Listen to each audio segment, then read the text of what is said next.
Ons gaan nou verder lees by vers 18. Vers 18. Jakobus 1 vers 18, vers 19 verskoning tot by vers 27, is die einde van die hoofstuk. So môre aan dan die eerste deel van hoofstuk 2 en sondagoggend die tweede helfte van hoofstuk 2. En dan is ons reeks eers afgesluit vir hierdie jaar se Pinksterdienste. Ons lees by vers 19, Jakobus hoofstuk 1. My liewe broers, dit moet julle in gedagte hou. Elke mens moet maar te gewillig wees om te luister, nie te gou praat nie en nie te gou kwaad word nie. 'n Mens wat kwaad doen, doen nie wat voor God reg is nie. Daarom moet julle al die sierlike vuilheid en ongeregtigheid opruim wat so welig tuur, en ootmoedig die woord aanneem wat God in julle geplant het, want die woord kan julle red. Julle moet doen wat die woord sê, en dit nie net aanhoor nie, anders bedrieg julle julleself. Iemand wat altyd net die woord aanhoor en nooit doen wat dit sê nie, is soos een wat na sy gesig in 'n spieël kyk, hy bekyk homself, gaan van die spieël weg en vergeet dadelik hoe hy gelyk het. Maar iemand wat hom verdiep in die volmaakte wet, wat 'n mens vry maak, en hom daaraan hou, en nie vergeet wat hy hoor nie, maar dit doen, hy sal gelukkig wees in wat hy doen.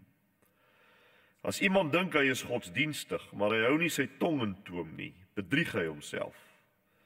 Sy godsdiens is waardeloos. Egte en suiwer godsdiens voor God die Vader is om weeskinders en weduwees in hulle moeilike omstandighede by te staan en jou skoon te hou van die besmetting van die wêreld. Ons lees tot sover saam uit die wonderlike geïnspireerde woord van die Here. En dit is wat dit is.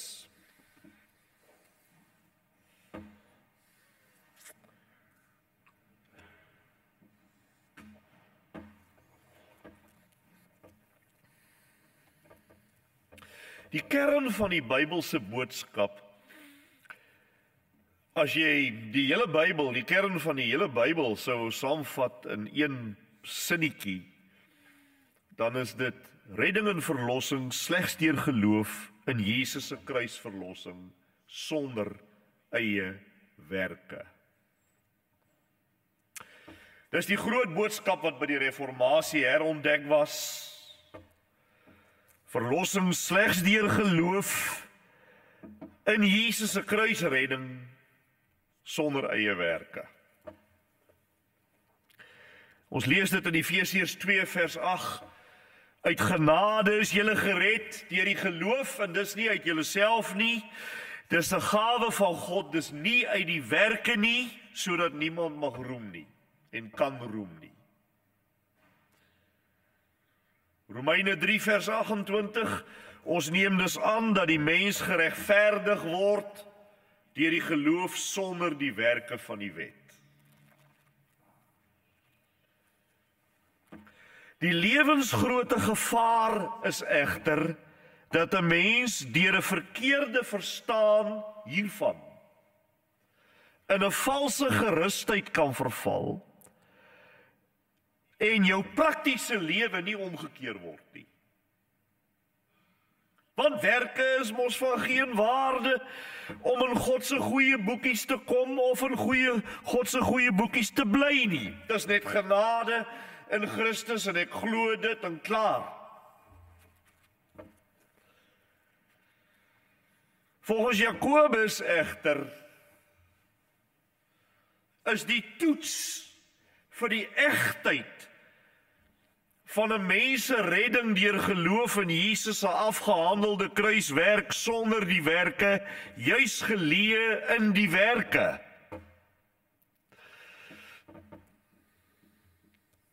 Ek sê weer vir die wat 'n lang dag gehad het. En nou kom ons by moeilike teologie nog.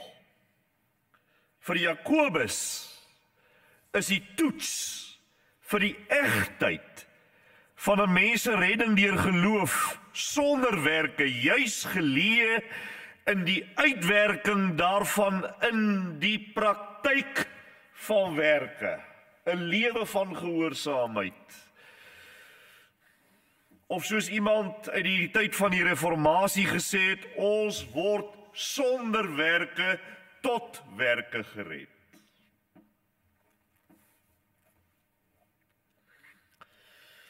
Of dink aan Jakobus 2 vers 17 wat ons in ons volgende boodskap gaan hanteer, waar Jakobus sê, net soos ook die geloof, as dit geen werke het nie, is dit op sigself dood.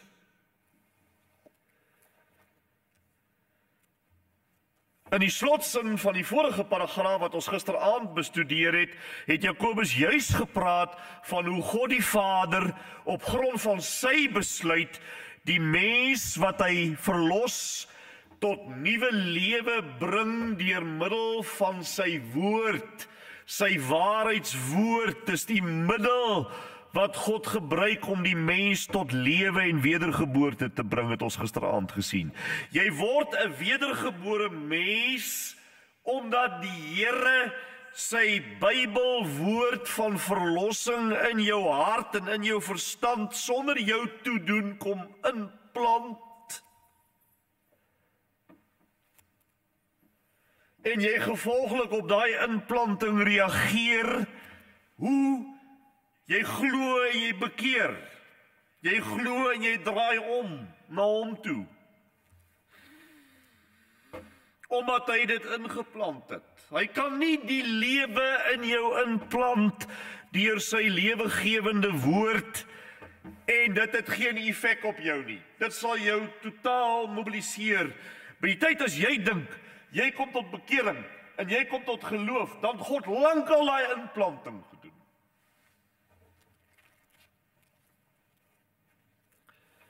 En dan kom goddelike hemelse lewe en energie en dit neem besit van jou, wat so sterk en so kragtig is, dat dit jou herskep, dat dit jou verander tot 'n nuwe mens. Dit kan nie weggesteek word nie. Soos 2 Korintiërs 5 vers 17 sê, daarom as iemand in Christus is hy 'n nuwe skepsel, die ou dinge het verbygegaan, kyk, dit het alles nuut geword. Nou wil u vir my vanaand in hierdie kerkgebou kom sê, dat so iets sal nie 'n praktiese gevolg in jou lewe hê nie. Dit gaan nie werke tot gevolg hê nie. Hoe op aarde kan dit nie?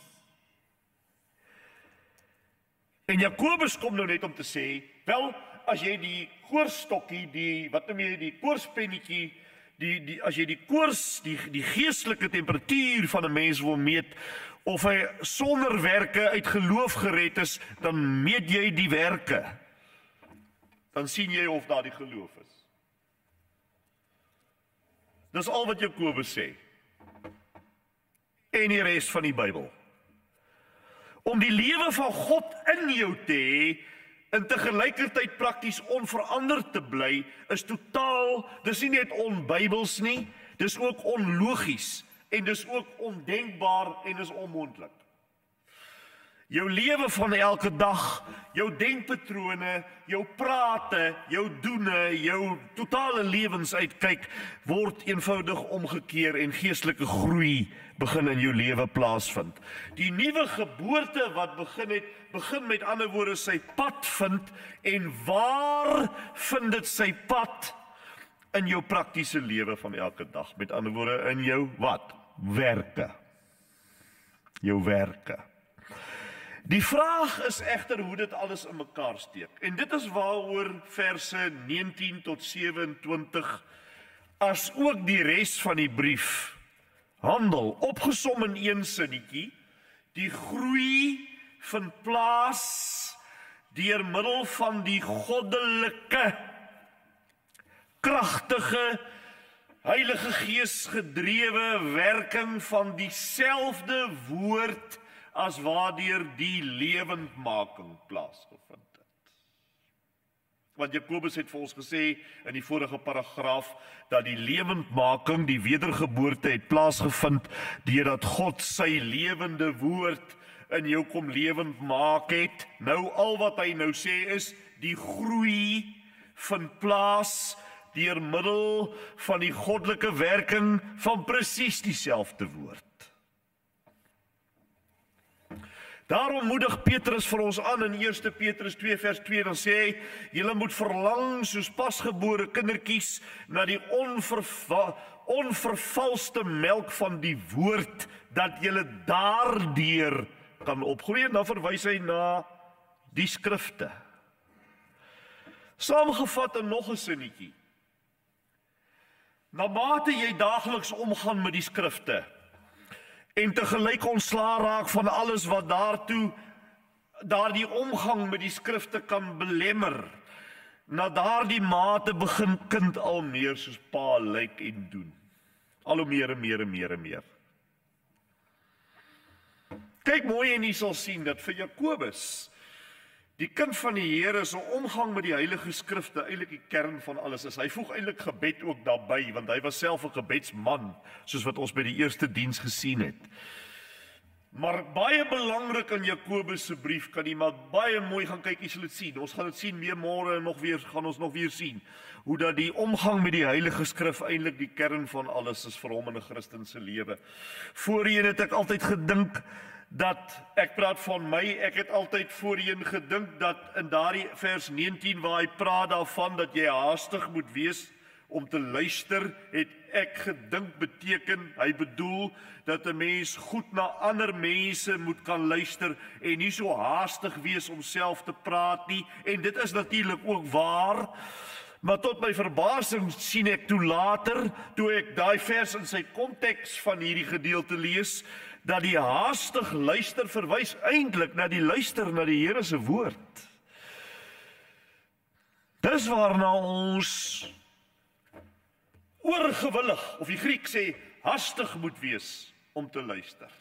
Want onthou vers 19 volg op vers 18.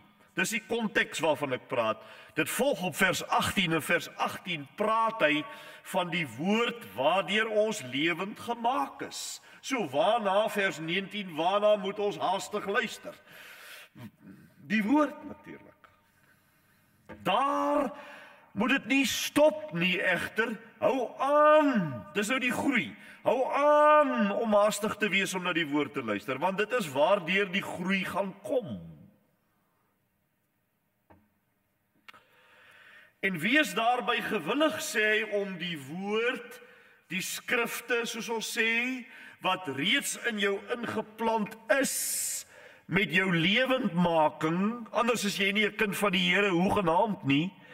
Jy moet gewillig wees om die woord wat reeds deur die Gees in jou ingeplant is, aan te neem, sê vers 21. Aanhoudend aan te neem. Dit beteken om nie net te luister nie, maar om te doen en tot aksie oor te gaan, om jou in te buig onder daai skrifte vir die res van jou lewe.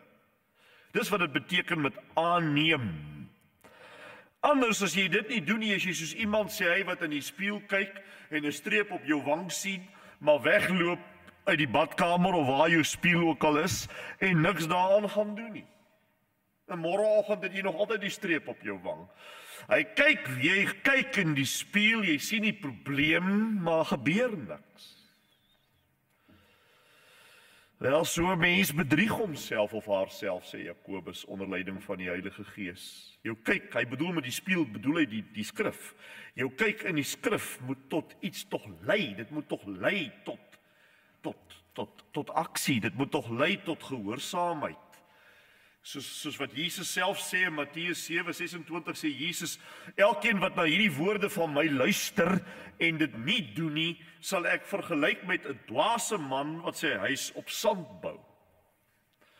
As jy 'n huis op sand bou, vriende, dan lyk dit op 'n mooi weersdag baie goed, maar so 'n huis kan nie staande bly as daar 'n behoorlike Kaapse winterstorm oor hom trek nie. Hy sal val. Dit help nie u en my daaglikse Bybel lees laat net die boekmerk al hoe verder en verder aanskuif nie. Maar jy moet hoor wat jy daar lees. Dis die interessante vir my dat Jakobus in vers 25 die woord die volmaakte wet noem. En dan sê hy, dis ingrypend vir my, vers 25, hy sê, dis die skrif waarvan hy praat, maar dan noem hy dit die volmaakte wet wat vrymaak. En dan bedoel hy nie daarmee die wet in terme van die 10 gebooie nie. Hy bedoel daarmee die hele skrif. Jy moet onthou toe Jakobus sy brief geskryf het, was die Nuwe Testament nog nie daar nie. Sy Bybel, sy skrif waarmee Jakobus gewerk het, was die Ou Testament plus die mondelinge oorgelewerde woorde van die Here Jesus. Wat hy self ook gehoor het, want hy was sy broer. So hy verwys nie hier as hy van wet praat na die 10 gebooie nie, hy bedoel daarmee die skrif. En nou natuurlik in ons idioom is dit hierdie boek wat hier lê met die Nuwe Testament by, maar dan noem hy dit, en dis wat ek vir u wil wys, hy sê, dis die volmaakte woord of wet, of wat jy dit ook al wil noem, wat vrymaak, en dit stem presies ooreen met wat Jesus gesê het, in Johannes 8 vers 31, waar Jesus sê het, as julle in my woord bly, is julle regtig my disippels, en julle sal die waarheid ken, en die waarheid sal julle wat? Vrymaak. Dis presies dieselfde ding wat Jesus gesê het. Veel meer as die wet, met ander woorde. Ons dink, nee man, die wet of die woord beperk eintlik tog nou net 'n mens. Die woord maak jou juis minder vry. Maar jy sien, dit wys jou hoe absoluut verkeerd ons dink, vriende. Ons dink totaal verkeerd oor die boek, oor die skrifte. Want, en daarom mis ons so baie, ons verarm onsself, omdat ons verkeerd oor die goed dink. En dis hoekom 'n mens in dienste soos hierdie moet kom, waar die skrifte uitgelê word, dat jy jou denke kan verander. Want dis deel van groei, is tog dat jy, nie net hier nie, maar ook hier verander. Jou denke, jou metanoia, sê die Grieks, dis 'n metanous, die nous is die denke van die mens. Meta beteken verander, met ander woorde verandering van jou denke. Want as jou denke kan swaai, dan swaai jou lewe in 'n groot mate. Ons dink verkeerd, want die teendeel is die waarheid. En dit is, as 'n mens jouself in die skrifte verdiep, en verbly en daarmee besig bly, dan word jy 'n volkome mens. En as jy dit doen, gaan jy aangeval word. Ewe skielik val die kat in die bad. Jy begryp? En dan moet jy hardloop. En dan gebeur al en goed. En jy is moeg. En jy weet, jy oë was net nog waarheid wakker, vir al toe jy geëet het. Maar nou gaan daai oë, verstaan jy? En dit is 'n stryd. Die goed is 'n stryd, want ons is in 'n geestelike oorlog. Dit sien ons dan in Openbaring op elke bladsy. Ons het dan gesien in Openbaring teen die drake, die diere, waarteen ons elke dag staan. Dit gebeur ook wanneer jy jou in die woord van die Here wil verdiep. Gaan nou net huis toe, neem vanaand se boodskap. Nie die boodskap nie, hierdie skrifgedeelte. Gaan nou huis toe, neem hierdie skrifgedeelte van vanaand ernstig en sê, Here, ek gaan my toewy aan hierdie soos nog nooit. Ek maak hierdie besluit vanaand. Dan kyk jy wat gebeur môre, oormôre, volgende week en die week daarna, hoe swaar jy kry. En hoe die aanvegtinge kom. En ewe skielik is daar nie tyd nie, en is dit, en is dat, en is 'n miljoen goed. Dat jy jou nie in die skrif kan verdiep nie. Want Satan weet, jy gaan al hoe meer 'n mens word soos God bedoel het jy moet wees. Jy word verander. Jy word bevry. Dit is ongelooflik, wie ek het vanmiddag daaraan gedink, of vanoggend of wanneer ook al toe ek hier voorberei het, ek aan gedink, dat ons sit met 'n godsgeskrif. Dink daaraan, vriende. Party mense sê, hulle sê, en ek het dit gedoen toe ek eerste jaar, tweede jaar op Westskool was, het ek ook daar in La Rochelle, waar ons gewoon het op die gras geleë, op 'n mooi sterreaand, en gesê, o Here, as u lewe, en as ek u kind is die tyd wat ek so geworstel het met geloofsekerheid, gesê het, Here, as ek u kind is, laat 'n ster skiet asseblief. As ek nog uit 'n stem uit die hemel kan kry, of 'n teken of iets, Maar ons sit al die tyd met die grootste teken en stem van alle stemme en tekens, sit ons in ons skote met die godsgeskrif.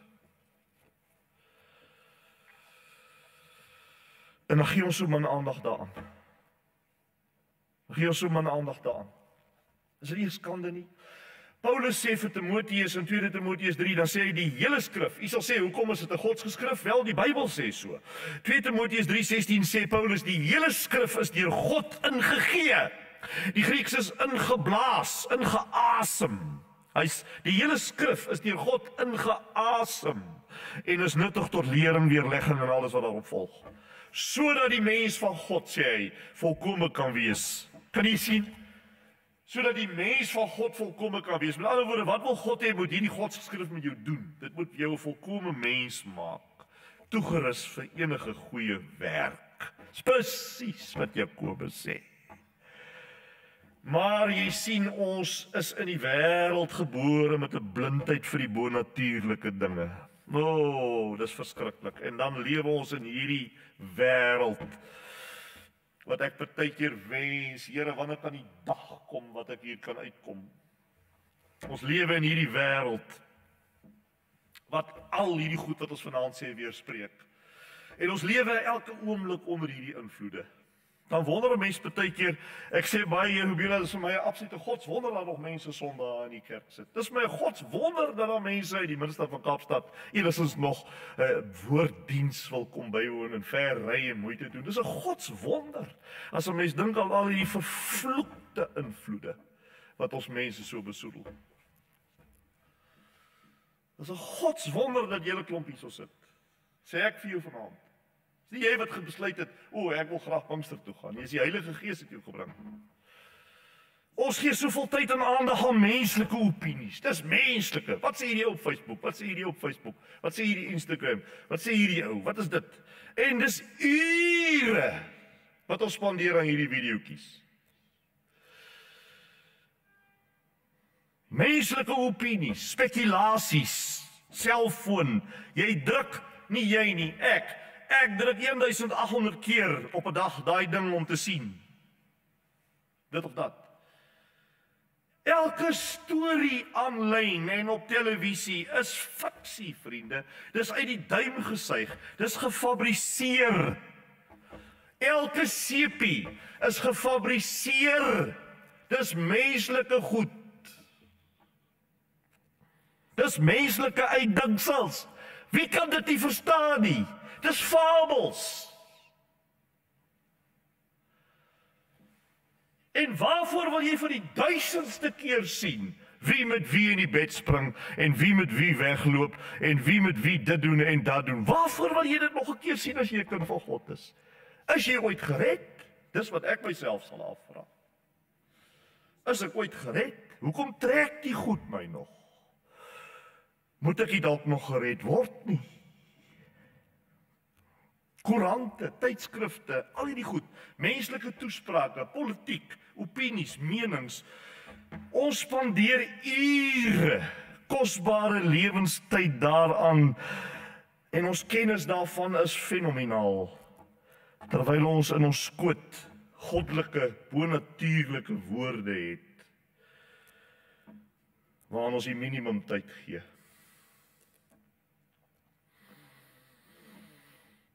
Is dit nie een van die sondes van die kerk van Christus nie? Is dit nie een van die redes waarom ons so lam en pap en geestelik bloedarmoedig is nie? Onbeholpe met die woord.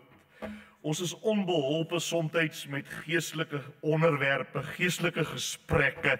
As ek in 'n plek is waar dit nou te warm raak rondom Jesus en nou dan, ek het ons nou 'n afspraak, ek het nou vergeet jong, jy weet, en ek moet nou nog Bellville toe ry, jy weet. En so hou dit aan. Na 15 jaar, dan is ek nog so. Na 25 jaar is ek nog daar. Na 35 jaar is ek nog net so onbeholpe. Asof ek geestelik in 'n pre-primêr sit. Ek het niks gevorder nie. Niks. Ek kan nog nie met 'n siel praat nie. Ek weet nog nie hoe om 'n siel na die Here te lei nie. Ek het nog nie my YouTube videoetjies 'n bietjie verander van onderwerp en begin kyk. Video's. Hoe lei 'n mens iemand na die Here toe? In steede van om te kyk wat het Donald Trump gesê. Hoe lei ek iemand na die Here Jesus toe?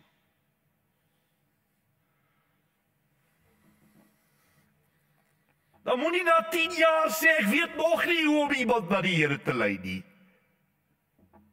So moenie vir my kom sê, ek moet met 'n pamflet loop nie. Ek is bang man, wat moet ek vir jou sê?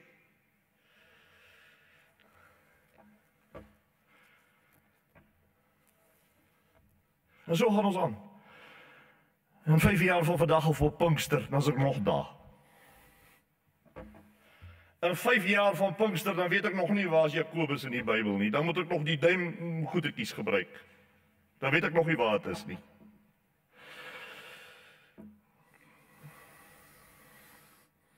Is dit nie 'n skande nie?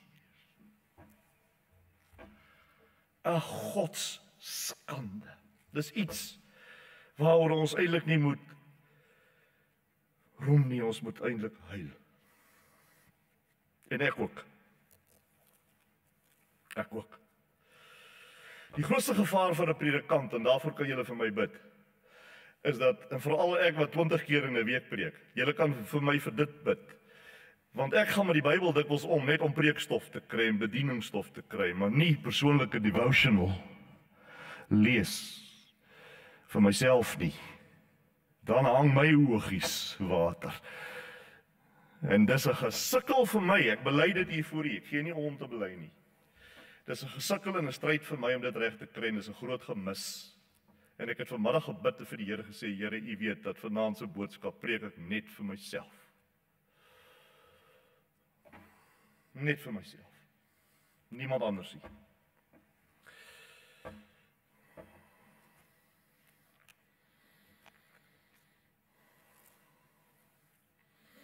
En wat is die gevolg van al hierdie wêreldse goed wat ons die hele dag kyk en luister?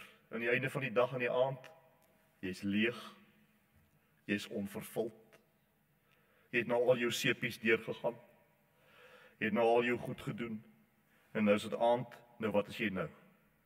Nou is jou gedagtes besoedel. Jy sit nog altyd in jou denke met daai toneel wat jy gesien het. Jy gaan nou so slaap, né? Jy is verwoes. Jy is nie gelukkig nie. As jy 'n kind van die Here is, is jy hoegenaamd nie gelukkig nie. Want die Heilige Gees praat teen jou. Jy is ontsteld. Môreoggend staan jy op, jy kan nie bid nie. Is dit 'n lewe? Ek noem dit nie lewe nie. Waarom kan ons nie hierdie gemors net vat en uit ons lewens uitgooi nie? Ons het ons televisie uit ons huis uitgegooi 5 jaar gelede en ons mis dit nie 1 minuut nie. Not 1 minute. Nou is daar tyd vir beter goed. Nou kan ons geestelik werk. So vol Christene smag na 'n geesvervulde. Dalk is dit hoekom u hierso sit vanaand. Want u smag na 'n geesvervulde lewe om werklik met die Here te lewe. Maar ons besef nie dat geesvervuld is sinoniem met woordvervuld nie. Kolossense 3 vers 16 sê, laat die woord van Christus ryklik in julle woon in alle wysheid. Ons wil geesvervuld wees en wil hê iemand moet vir ons bid en dan moet iets met ons gebeur en ons wil 'n sensasie voel en ons wil 'n ervaring hê. Maar volgens Jakobus kry 'n geesvervulde lewe en 'n lewe met die Here se energie uit jou gesindheid teenoor en jou omgang met die woord van die waarheid. Dit is eintlik hierdie paragraaf wat ons gelees het vanaand se boodskap vir ons. Ek kan eintlik maar hier punt sit, dan kan ons sing. Want dis die boodskap. Hierdie omgang met die woord moet voortkom vanuit 'n hart wat 'n sekere gesindheid het. Dit moet ootmoedig wees, afhanklik. 'n besef van eie onvermoë, sê vers 21. Soos Jesaja 66 sê dat God sê, op hierdie een sal ek let, op hom wat arm is en verslae van gees en wat bewe vir my woord. Die Here lei die ootmoediges. Psalm 25, maar die Here haat selfgerigtheid en trots en hardheid en 'n kritiese gees. Dis aklig. Dis aklig. Jakobus skrywe later, ons gaan dit volgende jaar eers bykom in die Pinkster hoofstuk 4, dan sê hy, God weerstaan die hoogmoediges, maar aan die nederiges gee hy genade. Dis die gesindheid waarmee ons na die Bybel, maar dis moeilik om dit te doen vir 'n 21ste eeuse mens. Moeilik om so te buig voor die Heilige Skrif. Dit is moeilik. Ons hele lewe word geïndoktrineer met net een boodskap en dit is elkeen vir homself. Die sterkste oorleef. Jy moet bo wees. Jy moet self sien en kom klaar. Doen dit, doen so. Waar bring dit alles ons? Jy's nie gelukkig nie. Jy het skuldgevoelens. Jy het 'n doodsheid in jou. Kom, laat ons opstaan vanaand in die kerk en dit erken, dis die waarheid. Dis die waarheid. Dis die waarheid. Dit werk nie vir jou nie. Maar dis waarmee ons elke dag gebreinspoel word. En daarom moet ons altyd bid om 'n sagmoedige, leerbare gees, 'n teachable spirit, 'n leerbare gees, om na die Skrif te luister, sonder 'n ootmoedige, 'n nederige en 'n leerbare gees, is eintlik 'n mors van tyd. Ons moet geboe na die woord kom. Gebuig voor die Here met 'n ootmoedige, ontvanklike gees. Maar moenie dink jy kan erns maak met die Bybel as die woord van die Here in jou persoonlike lewe sonder dat 'n hele klomp onkruid sal opkom, wat daai goeie saad sal wil versmoor nie, soos Jesus self in die gelykenis van die saaier mos gesê het in Matteus 13, toe hy sê, en wie gesaai is, die saad wat gesaai is onder die dorings, is hy wat die woord hoor, maar die sorge van die wêreld, die verleidelikheid van die rykdom verstik daai woord, en dit word onvrugbaar. En Jakobus sê dit, hy is so realisties, hy ken hierdie stryd van hierdie onkruid wat opkom, ken hy so goed, en hy weet dat ons daarmee sukkel. En daarom laat hy nie na om vir ons te sê in hierdie perikoop dat ons daardie onkruid moet uittrek nie, soos wat ek net nou probeer sê het, vroeëre paragraaf. Jy mag nie goed in jou lewe toelaat wat jou geestelike ore doof maak en jou afstomp nie. Ek bid so baie in die oggende,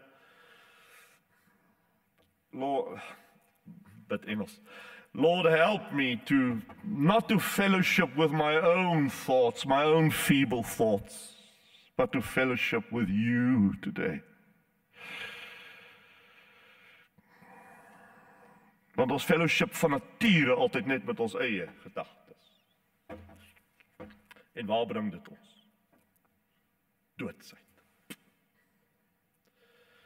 En dis wat ons doen. As ek afklim by die kansel, dan gaan ek weer aan met my eie feeble thoughts.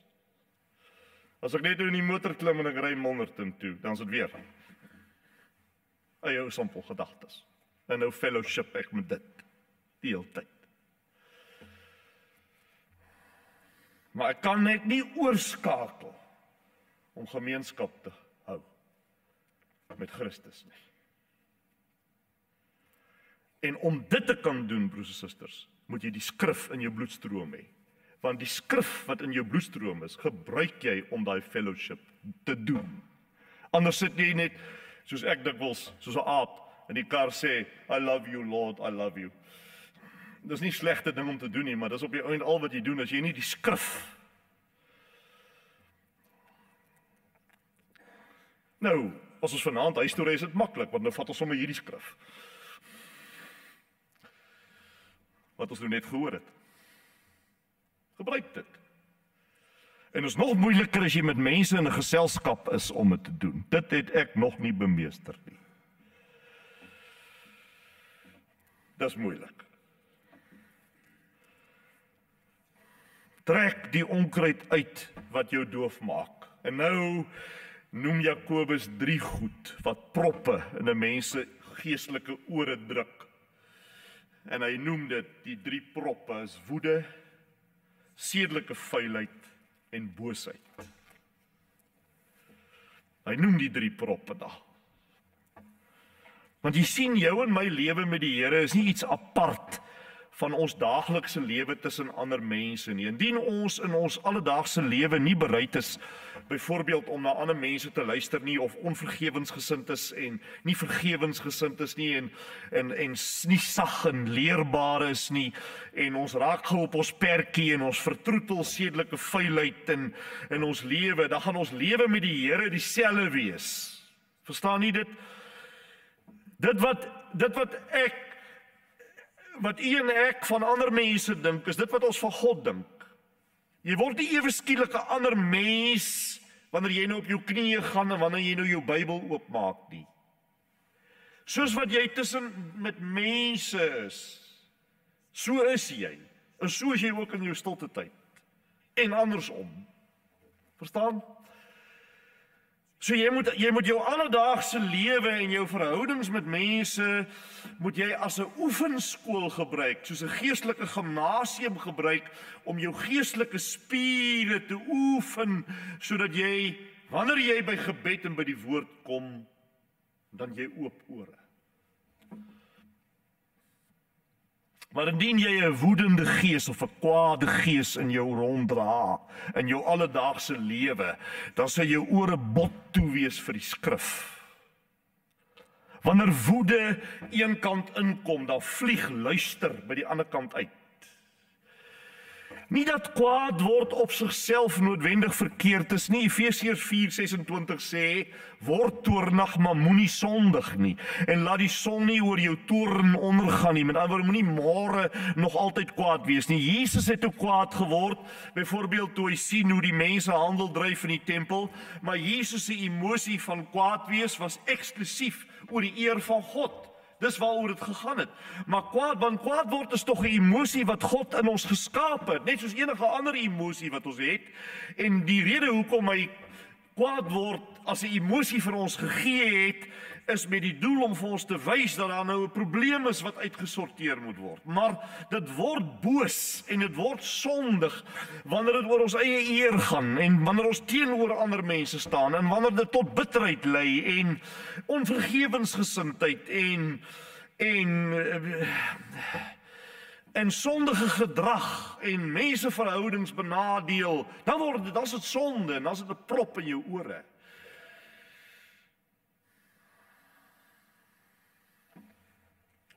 Dieselfde geld vir sedelike vuilheid en boosheid wat hy hier noem. In die oorspronklike Grieks verwys nie net na sedeloosheid hier van 'n seksuele aard wat ons altyd dink dit is nie, maar dit verwys na enige iets wat die waarde van 'n mens afbreek en degradeer. Enige iets. Hierdie tipe goed veroorsaak buffers wat jou blind en doof maak vir die woord van God. Dit is verskriklik. Ek is persoonlik van mening dat ons onsself met hierdie goed besoedel, al doen ons dit nie self nie. Maar daardeur aanlyn televisie en oral in die media kyk en ons daarin sit in die algemeen. Het u geweet dat die Bybel op 2 plekke sê, in Psalm 101 vers 3 en hy herhaal dit in Psalm 119:37 sê hy, ek sal nie my oë rig op enigiets wat waardeloos is nie. Ek sal nie daarna kyk nie. 2 plekke. Die Heilige Gees mors nie met woorde nie, hoor. As hy 2 plekke sê, dan is dit ernstig. Ek sal nie my oë op iets waardeloos sit nie. Die skade wat dit berokken, vriende, is onberekenbaar groot. En eintlik is die oplossing so eenvoudig soos wat ek gisteraand hier vir u gewys het met hierdie glas water. Kan jy dit onthou? Die glas water, dis die oplossing is ek wil nou nie weer alles sê wat ek gisteraand gesê het nie, maar na mate jy sorg dat jou lewensglas tot bo toe gevul is met lewende water, dan sal daar nie plek wees vir enigiets anders om in te kom nie. Maar as jy die glas vul met sand en klippe, dan gaan daar nie plek wees vir die water nie. Bietjie dalk, maar dit gaan nie die volume vul nie. Maar dis nie al nie.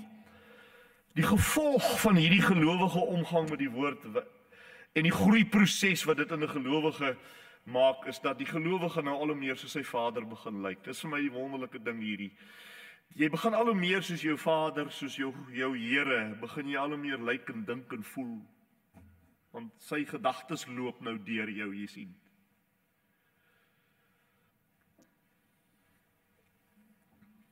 Efesiërs 5 sê, wees navolgers van God, soos sy geliefde kinders. Nou lyk soos hom, soos hy.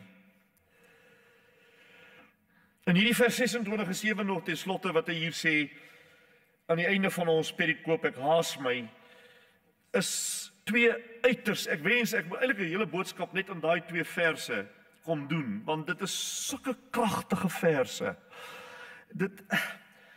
As jy vers 26 en 27 lees, dan lyk dit asof soms oor die lug val. Dit het niks met die voorafgaande te maak nie. Dis hoe Jakobus eintlik lyk as jy die hele brief lees. Hy vat hier, en vat daar, en vat hier, en vat daar. Jy weet, dit is of hy goed nie met mekaar konnekteer nie, maar dit is nie so nie. Dit lyk asof hy hierdie drie goed wat hy in vers 26 en 27 sê, asof hy het sommer net uit die lug uitgryp en die voor sy lesers kom neersit. Die drie goed wat hy daar noem is die in toom gehoude tong, waaroor hy in hoofstuk 3 weer gaan praat, en dan die omgee vir die minderbevoorregtes, weduwee en wese, en dan die skoon hou van die wêreld. Dis die drie goed wat hy dan voor sy mense kom neersit, wat vir 'n mens laat wil vra, maar Jakobus, waar kom jy nou ewe skielik aan dit? Wat het dit nou te doen met die prys van eiers, Jakobus? Totdat jy nou 'n bietjie dieper gaan kyk, en daarmee wil ek sluit, dan sien jy dat wat Jakobus eintlik daarso sê, is dat 'n gelowige wat besig is om deur die woord geestelik te groei, al hoe meer na sy of haar hemelse Vader begin lyk. Want, luister nou, want God se eie wese sentreer rondom hierdie einste drie dinge. Onthou jy die drie goed wat hy noem? Laat ek dit weer noem. 'n In toom gehoude tong, vers 26. Die omgee vir die weduwees en die wese, dis minderbevoorreg. 3, die skoonhou van die wêreld. Nou sê ek, God se eie wese sentreer juis in daai drie goed. So die rede waarom hy die drie goed noem, is omdat hy daardeur wil sê, dat deur die woord van die Here met 'n sagmoedige gees aan te neem, jy soos jou pa, jou hemelse Vader begin lyk.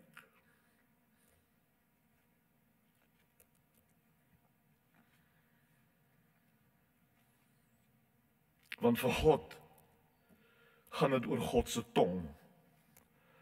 Wat hy sê, wat hy praat, die waarheid van sy woord. Vir God is God se prate kardinaal. God se tong. Tweedens, dink hoe hy omgee en hoe hy uitreik na onverdiende mensies. Matteus 9 sê, toe hy die skare sien, het hy innig jammer vir hulle gevoel. Ek het al dikwels so gevoel as ek op die strate staan. Jy kry die mense so jammer.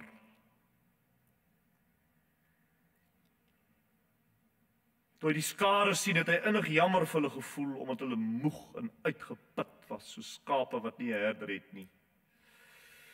Jy sien, dis God se hartklop. Derdens, dink hoe God heiliglik apart staan van hierdie sondige wêreld wat ons Sondag gesien het, wat verby is eintlik Babylon.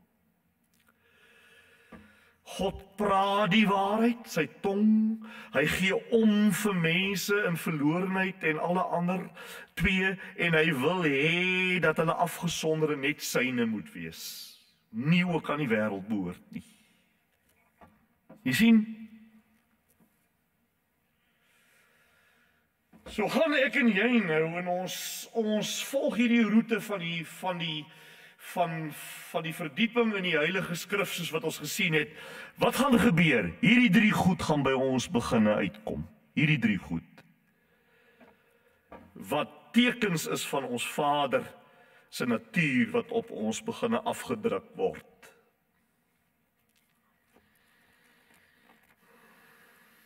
Jakobus gryp niks uit die lug nie. Hy praat diep dinge hierso. En hy praat reguit.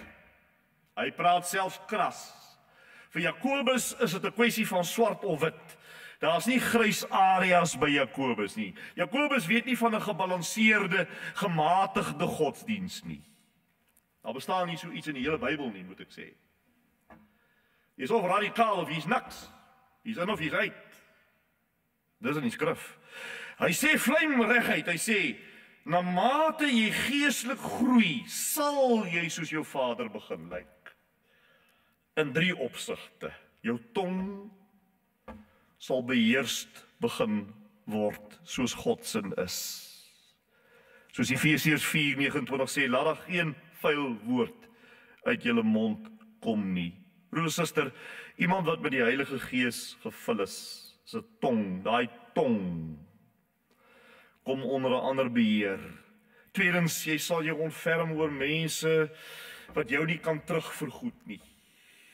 Veral 'n verlore gaande wêreld. En derdens, jy sal vrykom van die besoedeling van die wêreld. Meer en meer. Word nie aan hierdie wêreld gelykvormig nie, maar word verander deur die vernuwing van julle denke. Romeine 12. Daar's die 2 stories hieroor, die sê Jakobus. Dit sal, hy gaan so ver om te sê, hiersonder het jou godsdiens nie waarde nie. Hy sê nie dit het min waarde nie, hy sê dit het geen waarde nie. Jy is besig met godsdienstige selfbedrog.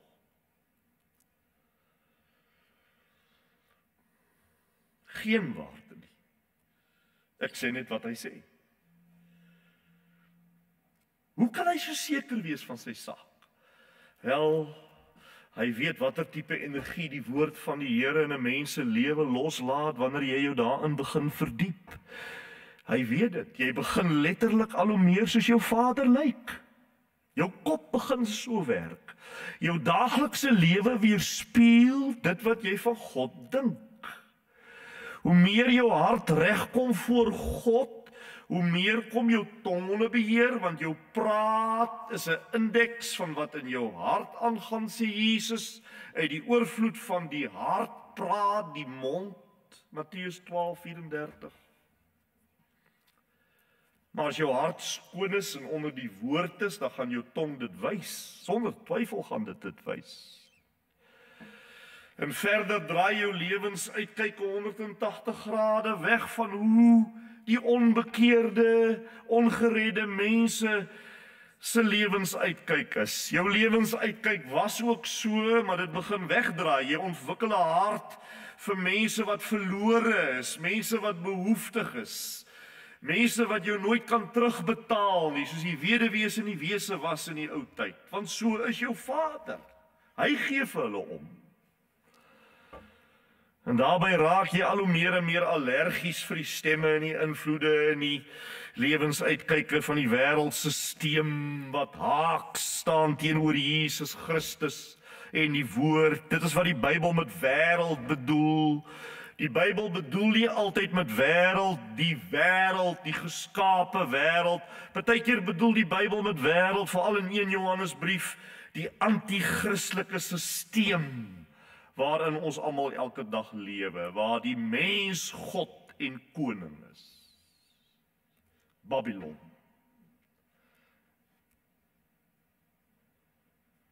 Terwyl jy nog 'n ongeredde, verlore gaande mens is, besef jy nie eers dat jy binne hierdie sisteem lewe nie en dat jy 100% in lyn daarmee lewe en dink nie. Jy ervaar glad nie dat dit jou besoedel nie, want jy's pens en potjies deel daarvan.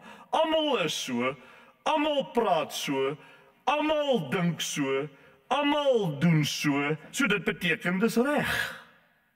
As almal saam slaap buite die huwelik, dan beteken dit as almal dit doen, kan dit tog nie verkeerd wees nie. Hoe kan dit? So, dis reg. Dit werk vir my. Want alles gaan oor my.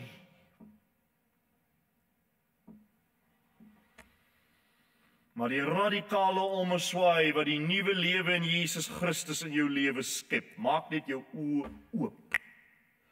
En jy begin haat wat jy vroeër lief gehad het. Jou lewensuitkyk verander. Dit wat jy vroeër op televisie geniet het, stoot jou af. Die wêreldse musiek wat jy vroeër verslind het, irriteer jou grensloos. Hoe meer jy omgaan met die Here se woord, hoe meer raak jy spontaan ontslae van die wêreldse besoedeling. Niemand sê jy moet dit doen nie. Dit gebeur net eenvoudig. Amen. Julle kan daarvan getuig. Geestelike groei, vriende, maak van jou en van my 'n totaal nuwe mens wat soos die Vader begin lyk, dink, doen, praat. Is dit nie fantasties? Dit klink soos 'n verskriklike negatiewe boodskap hierdie, maar hierdie is die evangelie waarmee hy hier afsluit. Hierdie is die positiewe ding waarmee hy hier afsluit. Is om vir ons te sê, en vir my te sê, dat in hierdie proses van groei, wat 'n moeilike proses is, geen twyfel nie, die positiewe hiervan is dat ek die God wat nie gesien kan word nie, siende kan begin maak. Sigbaar kan begin maak. Hoe hy lyk, hoe hy dink, hoe hy doen, hoe hy praat. Is dit nie fantasties nie? Dit is vir my die betekenis in die boodskap van Jakobus 1, vers 18 tot 27. En môre aand as die Here wil, en u is hier en u sien kans vir nog, dan gaan ons kyk na die dieper oordeel in hoofstuk 2 se eerste deel, wat u gerus by die huis kan gaan lees voor die diens. Amen. Kom ons dank.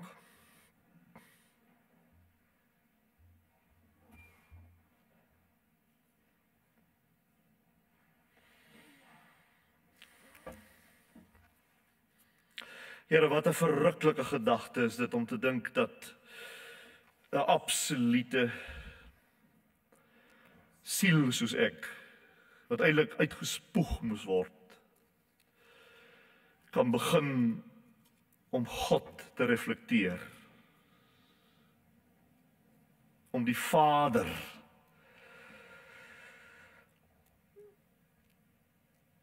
om soos hy te begin lyk, is verruklik. Maar elkeen van ons weet, Here, dat hiertoe is nie een van ons in vermoë nie. En daarom is Jakobus se boodskap so belangrik, dat ons moet sien, die energie en die krag hiertoe kom deur die Heilige Skrif. En die Heilige Gees.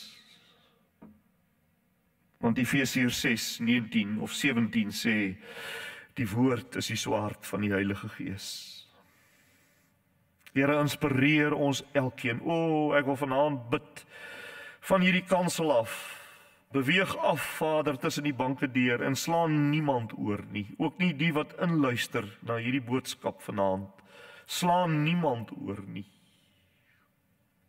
Maar kom staan by ons en kom na ons toe. Op 'n diepgaande wyse. Ek wil graag vir u gee so 60 sekondes van stil gebed en dan gaan ons daarna die slotlied sing. Net 'n kort tydjie van stil gebed.